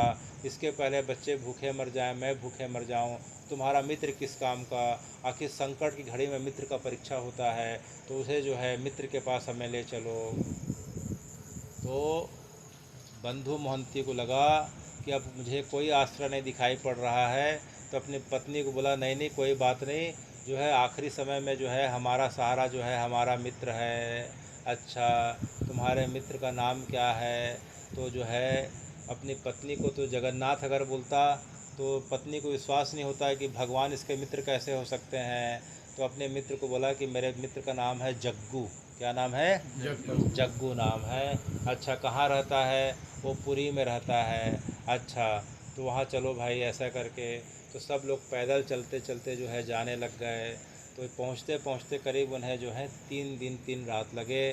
तो रास्ते में जो है भूख प्यास के मारे बुरा हाल था, जो है कभी जो है पानी पी के कुछ समय गुजारे, कभी पेड़ का सूखा पत्ता गिरा खा के समय गुजारे, कभी एक आध फल मिल जाता था उसको खा के गुजारे। तो जो है इस प्रकार से जो है वे जाते हैं और पहुँचते पहुँचते जो है जगन्नाथपुरी 3 दिन बाद पहुँचते हैं तो रात हो जाती है। कौन सा समय हो जाता है? रात का समय हो जाता है। मंदिर में जो है लगभग शयन आरती होने की थी। सैकड़ों लोग जो है शयन आरती के पश्चात जो है मंदिर से बाहर निकल रहे थे। तो अपनी पत्नी को बताया नहीं, बोले मेरा दोस्त इतने बड़े महल में रहता है और जो है रात का समय हो गया, एक काम करेंगे उससे कल मिलेंगे। रात को लगता है कि जो है सब काम वाम निपटा के अब आराम करने वाला होगा, देखो सब उसके घर से सब बाहर आ रहे हैं लोग। तो अपनी पत्नी को बोला, लेकिन पत्नी बोली कि जो है अब तुम्हारे दोस्त घर तक आ गए हैं, बच्चे जो है 3 दिन से कुछ खाए पिए नहीं हैं, इनको कुछ खाने पिलाने की व्यवस्था कर दो। कैसा तुम्हारा दोस्त है? अगर तुम्हारे दोस्त के पास जो है समय नहीं है तो उनके कुछ पहरेदारों को खबर कर दो। तो उसे बड़ा संकोच हो रहा था पत्नी को, तो इस प्रकार से जो है मैं बहला फुसला के ले आया हूँ, अब किस पहरेदार को खबर करूँ। तो बेचारा संकोच करके अंदर जाता है।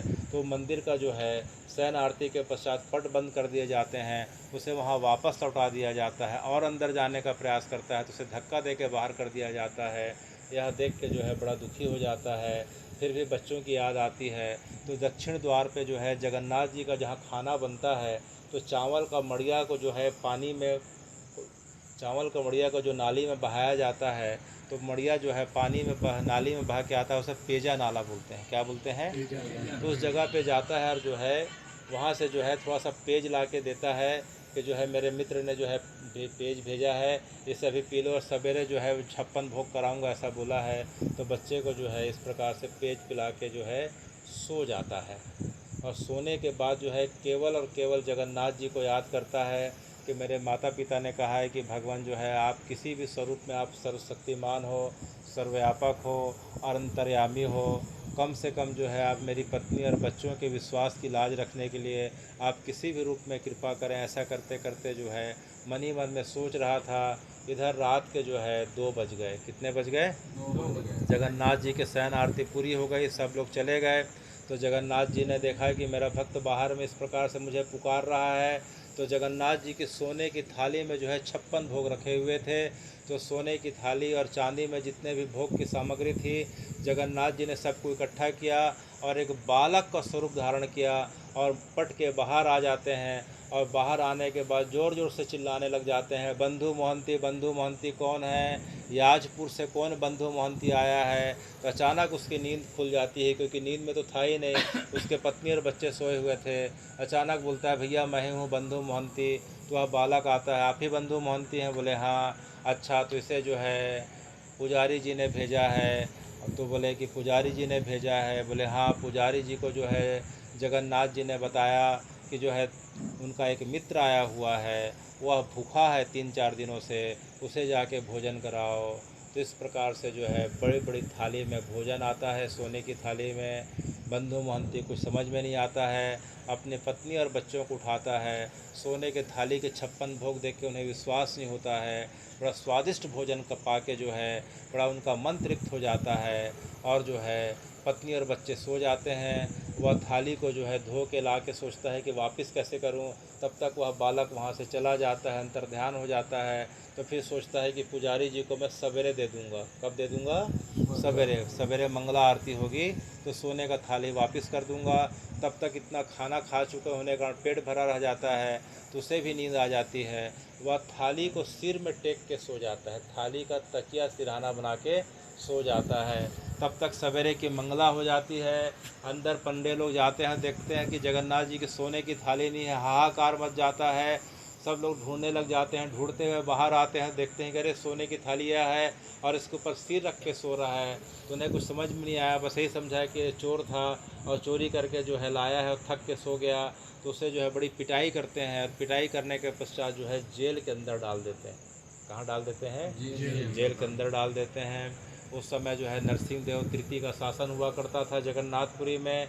तो रात को जो है नरसिंह देव तृतीय को वहाँ का जो राजा था, जगन्नाथ जी स्वयं सपने में आते हैं बड़े क्रोधित मुद्रा में। जगन्नाथ जी जो है जगन्नाथ जी के स्वरूप में ना आकर नरसिंह के रूप में आते हैं। किस रूप में आते हैं? बड़ी बड़ी उनकी शेर के समान उनका चेहरा, दाढ़ निकली हुई, आँखें अंगार के समान लाल, इस प्रकार से जो है हुंकार भर रहे हैं, इस प्रकार से गर्जना कर रहे हैं कि जो है वह देखा कि जो है नरसिंह मेरे सीने पे बैठ गए, इस प्रकार से फाड़ने वाले हैं इसके सीने को। तो अचानक उसकी नींद खुल जाती है। नींद खुलता है, देखता है कि भगवान खड़े हैं। भगवान के सामने दंडवत होकर अनुनय विनय करता है, भगवान मुझसे क्या अपराध हो गया? मंदिर में कुछ अपराध हो गया तो बताइए। तो नरसिंह भगवान ने कहा कि मेरा जो भक्त था वह जो है इस प्रकार से भाव के साथ आया था और तुम्हारे सेवकों ने उसे जेल में डाल दिया है। उसे अभी तुरंत उसे जो है रिहा करके सम्मान के साथ उसे जो है उसका मान सम्मान करो, न तो नहीं तो तुम्हारा राजपाट रहेगा, ना मैं तुम्हारे जो है इस प्रकार से जगन्नाथपुरी में रहूँगा, मैं छोड़ के तत्काल अन्यत्र चला जाऊँगा। तो राजा को समझ में नहीं आया, तत्काल अपने सेवकों को बुला के पूछा क्या ऐसी घटना हुई थी? तो उनके सेवकों ने कहा कि हाँ भगवान, कोई बंधु मोहंती नाम का व्यक्ति आया था, वह आपकी थाली को, जगन्नाथ जी की थाली को चोरी करके इस प्रकार से पकड़ा गया, उसे जेल में डाल दिया गया है।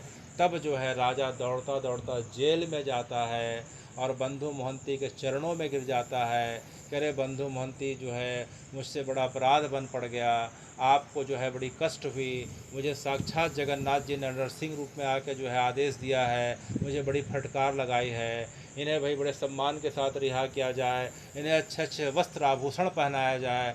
तो बंधु मोहंती को अच्छे अच्छे नहला धुला के वस्त्र आभूषण पहनाए गए, मुकुट पहनाया गया, पत्नी बच्चों को इस प्रकार से जो है अच्छे अच्छे कपड़े पहनाए गए और उन्हें रथ में बैठा के राजा खुद रथ को हाँकते हुए जगन्नाथ जी के मंदिर जाता है और हाथ पकड़ के जगन्नाथ जी का दर्शन कराता है। तो उनकी पत्नी और बच्चे ने पूछा यह क्या हो रहा है? तब उसने कहा कुछ नहीं हो रहा है, हमारे ऊपर जग्गू की कृपा हो गई। किसकी कृपा हो गई? जग्गू की कृपा हो गई। तो बच्चों ने कहा कि जग्गू कौन है? तो बोले बेटा देखो सामने देखो। तो सामने देखा, अरे ये तो जगन्नाथ जी हैं। तो कहा कि "हे जगन्नाथ जी बेटा, तुम्हारा भाव की रक्षा के लिए जग्गू बन के रात को आए थे"। तो तब से लेके राजा ने जो है यह निर्धारित कर दिया कि जगन्नाथ जी का जो कोष का अर्थात खजाने का जो है पूरा का पूरा हिसाब किताब और जो है जगन्नाथ जी के जो भोजन की जो व्यवस्था रहेगी पूरा का पूरा बंधु मोहंती करेगा। तब से लेके आज तक यह परंपरा चले आ रही है कि जो है उसके वंश के लोग आज भी जो हैं उस जगन्नाथपुरी के मंदिर में जो है जगन्नाथ जी के खजाने से लेके जो है मुख्य रूप से रसोई की व्यवस्था संभाले हुए हैं। तो ऐसे बंधु मोहंती को जगन्नाथ जी ने दर्शन दिया। और इसके पश्चात जो है हम सुनते हैं कि जगन्नाथ जी को पान का भोग क्यों लगता है। किसका भोग? पहले जगन्नाथ जी को 500 वर्ष पूर्व पान का भोग नहीं लगता था। जैसे हमने पिछले बार सुना था कि जगन्नाथ जी को खाजा का भोग क्यों लगा था, उसी प्रकार से जगन्नाथ जी को पान का भोग क्यों लगता है। तो जगन्नाथ जी के जो है एक भक्त हुआ, उसका नाम था रघु। क्या नाम था? रघु नाम का एक भक्त हुआ। वह जो है बड़ा गरीब परिस्थिति का था। वह जगन्नाथ जी के मंदिर के सामने में जो है पान की सेवा करता था, अर्थात उसका पान का एक दुकान था। तो जो यात्री जो है जगन्नाथ जी के दर्शन के बाद जाते थे वे वहाँ उसका पान खा के फिर वापस लौटते थे। तो उसके मन में बड़ी इच्छा हुई कि जो है यहाँ के पंडे लोग जगन्नाथ जी को दिन में 5-6 बार जो है 56 भोग कराते हैं। 56 भोग खा के जगन्नाथ जी का पेट भारी हो जाता होगा, अपच हो जाता होगा। तो मेरे पान में ऐसी चीज़ है कि जो है जगन्नाथ जी का पेट सुधर जाए, पेट खराब मत हो। तो एक बार बड़े भाव के साथ जो है पान लेके अंदर जाता है तो पुजारी लोग डांट के भगा देते हैं, कहाँ से पान लेके आ गया, जगन्नाथ जी तेरा पान खाएंगे करके डांट के भगा देते हैं। तो बड़ा दुखी हो जाता है और मन ही मन रोज़ प्रार्थना करता है कि हे जगन्नाथ जी के एक बार जो है मेरा पान को जो है भोग लगा लीजिए, हे जगन्नाथ जी, ऐसा करके। तो एक दिन जो है ऐसा करते करते बहुत दिन हो जाते हैं। तो एक दिन जगन्नाथ जी ने सोचा, मंगला आरती हो गई थी रात को, रात का शयन आरती हो गया, रात के 12 बज गए थे। और इधर जो है रघु क्या करता था कि जब शयन आरती हो जाती थी तो जगन्नाथ जी के भक्त लोग जब दर्शन करके निकलते थे तो उसके यहाँ पान खाते हुए जाते थे। तो रात को करीब करीब 1-2 बजे तक जो है खोल के रखता था। तब जगन्नाथ जी ने बलभद्र की तरफ देखा, बलभद्र ने जगन्नाथ जी की तरफ देखा, दोनों ने आँखों में इशारा किया और बोले कि चलो आज पान खाया जाए। आज जो है रघु महाराज के हाथ का क्या खाया जाए? पान खाया जाए। तो जगन्नाथ जी जो है बलभद्र के साथ जो है बाल स्वरूप में निकलते हैं और जो है निकलने के पश्चात जो है सिंह द्वार के पास आते हैं। उस सीढ़ी के पास जो है जगन्नाथ जी के अनन्य भक्त होते हैं, उनका नाम था बलराम दास। क्या नाम था? बलराम दास जी की आदत थी कि जो है रात के शयन आरती के बाद भी 1-2 घंटा तक, माने मुश्किल से रात को 1 घंटा सोते थे, जाके अपनी कुटिया में 1 घंटा के लिए सोते थे। जगन्नाथ जी के शयन आरती के बाद भी 1-2 घंटा मंदिर के सामने बैठ के माला करते रहते थे, हरे कृष्ण करते हुए बैठे रहते थे। तो देखते हैं कि 2 बालक निकले हैं और दूर से देख रहे हैं 2 बालक जाते हैं और जाते ही रघु के पास जाते हैं और बोलते हैं भैया भैया हमें पान खिला दो, पान खिला दो। तो रघु देखता है कि 2 अत्यंत सुंदर बालक आए हुए हैं, एक गौर वर्ण का है, एक श्याम वर्ण का है। पान अच्छा से खिला दिया। अब बोला भैया पैसा कहाँ है, पैसा दे दो। तो बोले भैया हम तो बालक हैं, आपके नाम का काफ़ी जो है प्रशंसा सुने हैं, पान खाने आ गए थे, हमारे पास तो पैसा नहीं है। तब पहले बार आए थे करके उसको दया आ गई, छोटे बालक हैं आए हैं ऐसा करके, चलो कोई बात नहीं, ठीक है जाओ जाओ ऐसा करके। तो चला गया, भगवान भी चले गए। दूसरे दिन जो है भगवान जो है बलभद्र को बोलते हैं कि भैया रघु का पान तो बड़ा अच्छा था, पुजारी लोग तो इतना 56 भोग खिला के पूरा पेट तक डाल दिए हैं, गले तक डाल दिए हैं, मुझे अपच हो रहा है, मुझे फिर पान खाने की इच्छा हो रही है।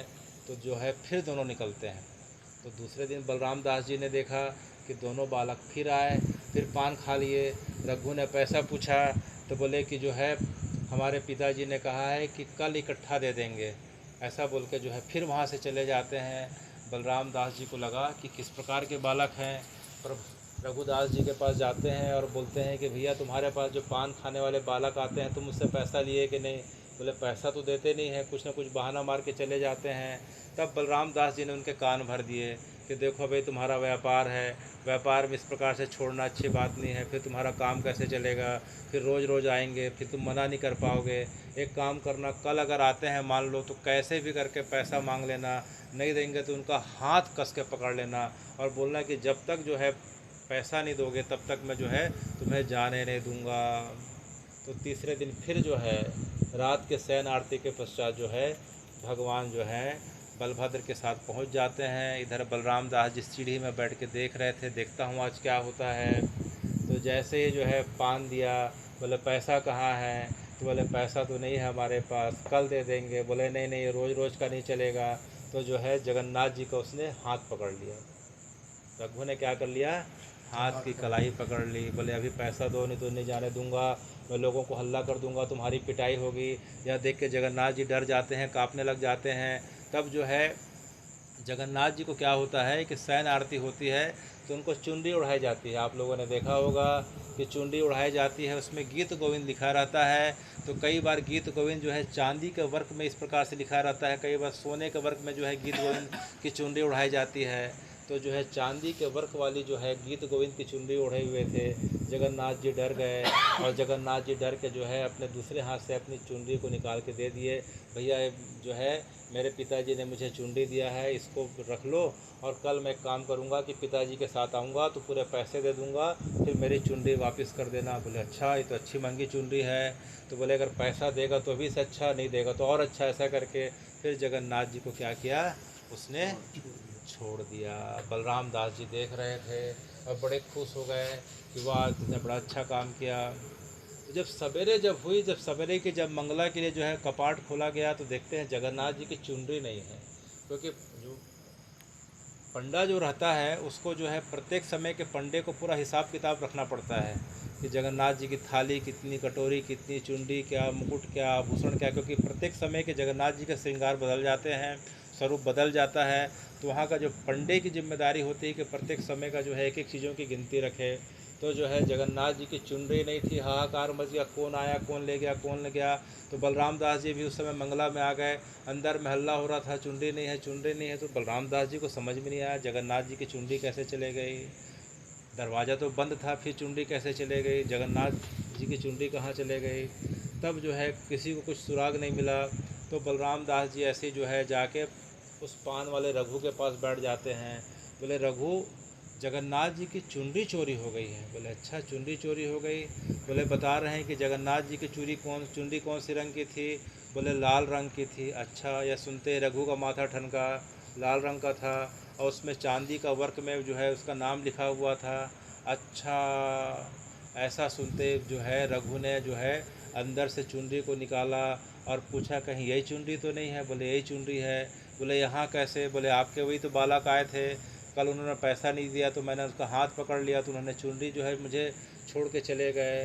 तो बलराम दास जी को थोड़ा सा समझ में आ रहा था। तब तक जो है पंडे पुजारी दौड़ते हुए बाहर आ निकल गए कि जगन्नाथ जी की चुनरी कहाँ है। बलराम दास जी ने बुलाया, बोले देखो भैया कहीं ये चुनरी तो नहीं है। बोले यही चुनरी है, यहाँ कैसे आ गई। तब जो है रघु ने बताया कि जो है 2 बालक 3 दिन से आ रहे हैं, आज मैंने उनका हाथ पकड़ के पैसा मांगा तो जो है उन्होंने क्या किया, वो चुनरी को छोड़ के चले गए। तो पुजारियों ने देखा, अरे बाप रे, तो जगन्नाथ जी की चुनरी है। अंदर जाके देखते हैं और मिलाते हैं तो यही कपड़ा, यही चुनरी। तब उन्हें समझ में आ गया कि जो है जगन्नाथ जी को जो है रघु का पान पसंद है। तब से लेके आज तक जो है जगन्नाथ जी को शयन आरती में जो है रघु का जो है पान का भोग लगाया जा रहा है। जिस प्रकार से पिछले बार जगन्नाथ जी खाजा का भोग लगाए थे, उसी प्रकार से आज भी जो है जगन्नाथ जी को अब पान का बीड़ा का भोग लगाया जा रहा है। तो इस प्रकार से जगन्नाथ जी की कथा अविरल है, अनंत है, जितनी भी सुने कम है। लेकिन कल जो है जो एकादशी जो पड़ रही है आज और कल, वो कौन सी एकादशी है, निर्जला एकादशी। और एक नाम और क्या है, भीमसेनी एकादशी, पांडव एकादशी। तो साल में जो है 24 एकादशी पड़ती है। कितनी एकादशी, 24। एक महीने में कितनी, 2। एक शुक्ल पक्ष की, एक कृष्ण पक्ष की। और जब अधिक मास होता है 3 साल में तो 26 एकादशी हो जाती है। तो एक बार वेद व्यास जी 5 पांडव और कुंती को बैठा के एकादशी के महिमा बता रहे थे कि एकादशी के दिन अन्न खाना, चावल खाना, अन्न खाना इस प्रकार से माना जाता है कि व्यक्ति गौ मांस भक्षण कर रहा है। किसका भक्षण करने के बराबर माना गया है, गौ मांस का भक्षण। क्या खाने को, अन्न खाने को। यह सुनते ही भीम डर जाते हैं। भीम क्या होते हैं, डर जाते हैं कि वेद व्यास जी क्या बात कर रहे हैं, मैं अन्न के बगैर नहीं रह सकता। क्योंकि सवेरे का जो है भीम का जो है 80 मन का जो है सवेरे का नाश्ता होता था, उसको कभी बाद में सुनेंगे। बाल भोग कितने मन का, 80 उससे डबल का राजभोग हो गया। फिर आधा जो है 80 का आधा 40 कर दो, उतना जो है रात का हो गया, ब्यारू हो गया।